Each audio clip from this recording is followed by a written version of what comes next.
ബഹുമാനപ്പെട്ട മുഖ്യമന്ത്രിയുടെ വിശദീകരണത്തിന്റെ അടിസ്ഥാനത്തിൽ നടപടികൾ നിർത്തിവെക്കണമെന്നുള്ള ഉപക്ഷേപത്തിന് അനുമതി നിഷേധിക്കുന്നു.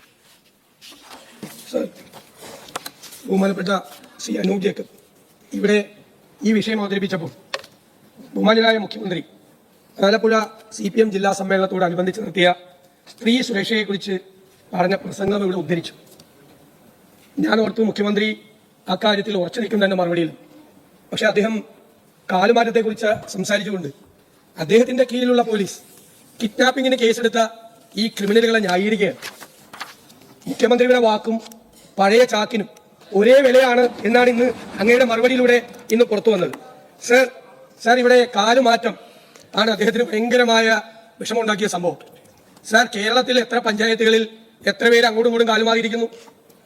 അവരെയൊക്കെ തട്ടിക്കൊണ്ടുപോകാൻ ഈ ഒരു മാസം മുമ്പ് വ്യവസായ മന്ത്രി P. രാജീവിന്റെ മണ്ഡലത്തിൽ കരുമാലൂർ പഞ്ചായത്തിൽ ഞങ്ങളുടെ ഒരു അംഗം പ്രസിഡന്റ് തെരഞ്ഞെടുപ്പിൽ മാറ്റി വോട്ട് ചെയ്തു. അപ്പുറത്ത് CPM എന്താ ചെയ്തത്? അവരോട് പോയി രാജിവെക്കാനാണ് പറഞ്ഞത്. CPM ഉച്ച കഴിഞ്ഞ് നടന്ന വൈസ് പ്രസിഡന്റ് തെരഞ്ഞെടുപ്പിൽ ഈ കാലുമാറ്റക്കാരനെ വൈസ് പ്രസിഡന്റ് ആക്കി. എന്നിട്ട് മുഖ്യമന്ത്രിക്ക് ഇതുപോലെ വന്ന് ഇവിടെ നിന്ന് സംസാരിക്കാൻ എങ്ങനെയാണ് പറ്റുന്നത്? നിങ്ങളതാണ് ചെയ്തത്. രാവിലെ കാലുമാറിയവരെ ഉച്ച കഴിഞ്ഞപ്പോ വൈസ് പ്രസിഡന്റ് ആക്കിയ പാർട്ടിയുടെ പോളിറ്റ് ബ്യൂറോ മെമ്പറെ എന്നിട്ട് നിങ്ങൾ ഇവിടെ വന്നിട്ട് ഒരു സ്ത്രീ അവരുടെ സങ്കടങ്ങൾ മുഴുവൻ അവര് നേതൃത്വത്തോട് ഒരുപാട് വിഷമങ്ങൾ പറഞ്ഞു. ബഹുമാനപ്പെട്ട മുഖ്യമന്ത്രി ഒന്ന് അന്വേഷിക്കണം അവരുടെ സങ്കടം എന്താണെന്ന്.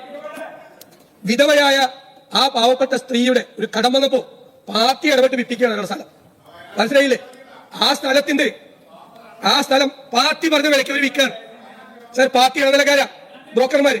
എന്നിട്ട് പാർട്ടി എന്താ ചെയ്തെന്നറിയാം? ഇതിന്റെ 4 ഇരട്ടി വിലയ്ക്ക് അത് വിൽക്കുകയാണ്. ഇവരുടെ സ്ഥലം വേറെ ആളെ കൊണ്ട് വിൽപ്പിക്കുകയാണ് വാങ്ങിപ്പിച്ചിട്ട്. സാർ, സങ്കടം വന്നിട്ടാണ്, കടബാധ്യത വന്നിട്ടാണ്. ഒരുപാട് പരാതി അയച്ചു. അവർക്കൊരു പരാതിയുണ്ട്. ഇനി അവര് തീരുമാനം മാറ്റി അവരവിടെ ഞങ്ങൾക്ക് അനുകൂലമായി വോട്ട് ചെയ്യാൻ വന്നാണെന്നിരിക്കട്ടെ. നിങ്ങൾ ഈ തട്ടിക്കൊണ്ടുപോയാലും ന്യായീകരിക്കാമോ? എന്താ അവരോട് ചെയ്തത്? ബഹുമാനപ്പെട്ട പിറവം അംഗം ശ്രീ അനൂപ് ജേക്കബ് ദൃക്സാക്ഷിയ. അവരുടെ വസ്ത്രാക്ഷേപം നടത്തി, അവരുടെ തലമുടിയിൽ ചുറ്റിപ്പിടിച്ച്, അവരുടെ സാരി വലിച്ച് കീറി അവരെ കാറിലേക്ക്. നിങ്ങളൊക്കെ ഇത് ചെയ്യുന്ന ആളുകളാണെങ്കിൽ എനിക്ക് വിരോധമില്ല. അല്ല, അതിനൊക്കെ ഈ ചെയ്ത കാര്യം സാർ, ഇത് സാർ, ഇത് വിഷ്വൽ മീഡിയയിലുള്ള കാര്യമാണ്. ഒരു സ്ത്രീയോട് ചെയ്ത കാര്യമാണ്. അല്ല, നിങ്ങളതിനെ ന്യായീകരിച്ചോ സാർ? എന്നിട്ട് അവരുടെ കാല് ഡോറിൽ കുടുങ്ങി. സാർ, ഇത് ശരിയാണ് സാർ? ഇതാണ് ശരിയാണ്? അവരുടെ കാല് കുടുങ്ങി. അപ്പൊ കാല് കുടുങ്ങിയെന്ന് പറഞ്ഞപ്പോൾ അവര് പറഞ്ഞു, എന്റെ മകന്റെ പ്രായത്തെക്കാൾ കുറവുള്ള ഒരു പയ്യൻ പറഞ്ഞു ഞാനത് കാല് വെട്ടിയെടുത്ത് തരാമെന്ന്. സാർ, ഒരു ചെറുപ്പക്കാരനാ നിങ്ങളുടെ പാർട്ടിയിലുള്ളത്. DYFIയുടെ ബ്ലോക്ക് സെക്രട്ടറിയാണ് തട്ടിക്കൊണ്ടുപോയ ഈ കാർ ഓടിച്ചത്. സാർ, നിങ്ങളുടെ പുതിയതായി വരുന്ന തലമുറയെ നിങ്ങൾ ഇത്തരം കാര്യങ്ങൾ ചെയ്യാനാണോ പ്രോത്സാഹിപ്പിക്കുന്നത്? ആണോ? ഇവരാണോ ക്രിമിനലുകളെ വളർത്തിയാണ് നിങ്ങൾ? അവരുടെ മകനേക്കാൾ പ്രായമുള്ളവൻ പറയാണ് നിന്റെ കാര്യം വെട്ടിത്തരാന്ന്. ഒരു സ്ത്രീയോടാണ് പറയുന്നത്. അതിന്റെ അമ്മയുടെ പ്രായമുള്ള ഒരു സ്ത്രീയോട് എന്തെല്ലാം സാറാണ് മോശമായി അതിൻ്റെ അകത്ത് പറഞ്ഞത്? എന്തെല്ലാം കാര്യങ്ങളാണ്? നിങ്ങളുടെ നീതിബോധം ഇതാണ്? അമ്മമാരോടും പെൺമക്കളോടും സഹോദരിമാരോടും ഉള്ള നിങ്ങളുടെ നീതിബോധം ഇതാണ്? നിങ്ങളുടെ പോലീസിന് ഇതിനെ പറ്റി പറഞ്ഞു. പോലീസ് എല്ലാം സഹായം ചെയ്തു കൊടുത്തു. സാർ, തട്ടിക്കൊണ്ടുപോകുന്ന ഈ കാറിന്റെ മുമ്പിൽ ഒരു ലോറി വന്നു വിട്ടു. കാർ എടുക്കാൻ പറ്റില്ല. പോലീസ് എന്താ ചെയ്തെന്നറിയോ? ആ ലോറി മാറ്റി കൊടുത്തു. ആ ലോറി DYFIയുടെ നേതൃത്വത്തിൽ ആ ലോറി മാറ്റി കൊടുത്തിട്ട് തട്ടിക്കൊണ്ടുപോകാനുള്ള എല്ലാ സംവിധാനങ്ങളും ചെയ്തു. കൺക്ലൂഡ് ചെയ്തോട്ടെ. അങ്ങ് സംസാരിച്ചോ? അങ്ങ് കൺക്ലൂഡ് ചെയ്യട്ടെ. അദ്ദേഹം കൺക്ലൂഡ് ചെയ്യട്ടെ. പ്ലീസ്. അങ്ങ് സംസാരിച്ചോ? പ്ലീസ് ഒന്ന് അവിടെ ഇരിക്കെ. പ്ലീസ് അങ്ങ് സംസാരിച്ചോ? അവിടെ ഇരിക്കെ. യെസ്, നിങ്ങളൊരിക്കും അവിടെ ഇരിക്കെ. അദ്ദേഹം സംസാരിക്കട്ടെ, കൺക്ലൂഡ് ചെയ്യട്ടെ. നമ്മളേത് ഒരു സിവിലൈസ്ഡ് സൊസൈറ്റിയാണ്. പ്ലീസ്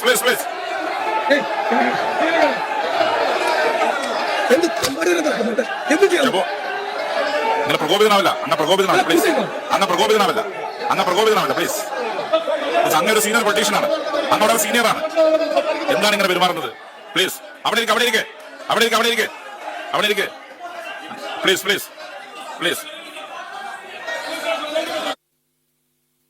സംസാരിക്കട്ടെ. നിങ്ങൾ സംസാരിച്ചു കൂടി. പ്ലീസ് അവർ സംസാരിക്കട്ടെ. പ്ലീസ്.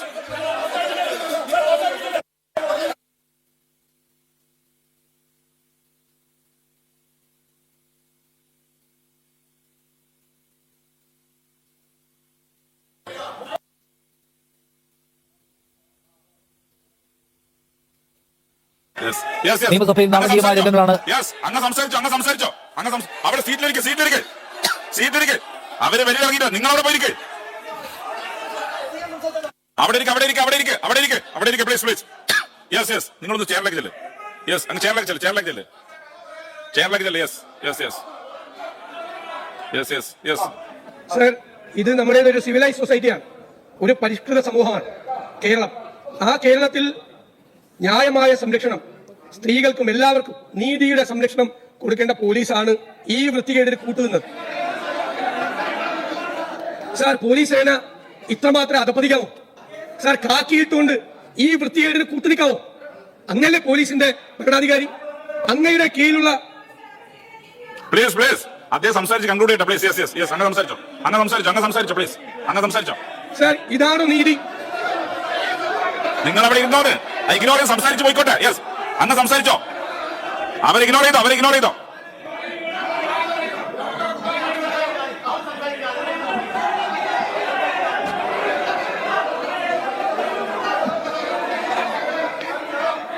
യെസ് അവിടെ ഇരിക്കെ.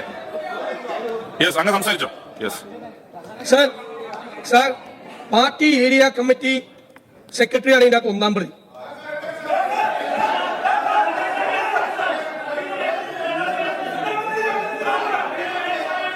അങ്ങ് സംസാരിക്കുക. നിങ്ങൾ എന്നോട് സംസാരിക്കാൻ പറയാം. ഞാൻ ചോദിക്കുന്ന ആരും മിണ്ടുന്നില്ല. എന്ത് ചെയ്യാൻ പറ്റും? ഒന്നുകിൽ നിങ്ങൾ സംസാരിക്കാതിരിക്കുക. എനിക്ക് എന്ത് ചെയ്യാൻ പറ്റും? ചെയർമാൻ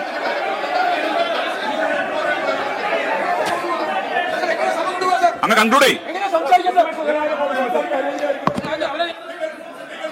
സ്പീക്കർ പറഞ്ഞിട്ട് കേൾക്കുന്നില്ല. എന്ത് ചെയ്യാൻ പറ്റും? യെസ് അവിടെ ഇരിക്കെ. യെസ് നിങ്ങളൊന്ന് ചേർച്ചല്ലേ. ഒപ്പോസിറ്റ് അങ്ങ് ചേർച്ചല്ലേ പ്ലീസ്. ചേർന്ന് പോയിരിക്കെ.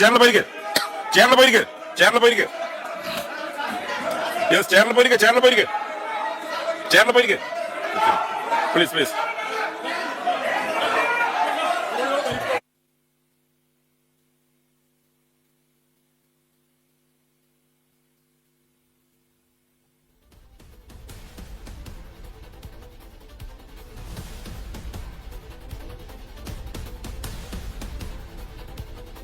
നിയമസഭയിൽ നിന്ന് നാടകീയ രംഗങ്ങളാണ് കാണുന്നത്. കലാരാജുവിനെ തട്ടിക്കൊണ്ടുപോയ സംഭവത്തിൽ അടിയന്തര പ്രമേയ ചർച്ച വേണമെന്ന് ആവശ്യപ്പെട്ട പ്രതിപക്ഷത്തെ നിരാകരിക്കുകയാണ് സർക്കാർ. ഈ വിഷയത്തിൽ അവസാനത്തെ ടേക്ക് പറയാൻ വന്ന പ്രതിപക്ഷ നേതാവിന്റെ പ്രസംഗം തടസ്സപ്പെടുത്തുകയാണ് ഭരണപക്ഷ അംഗങ്ങൾ. ശ്രീമതി ജമീല അവിടെ ഇരിക്കണം.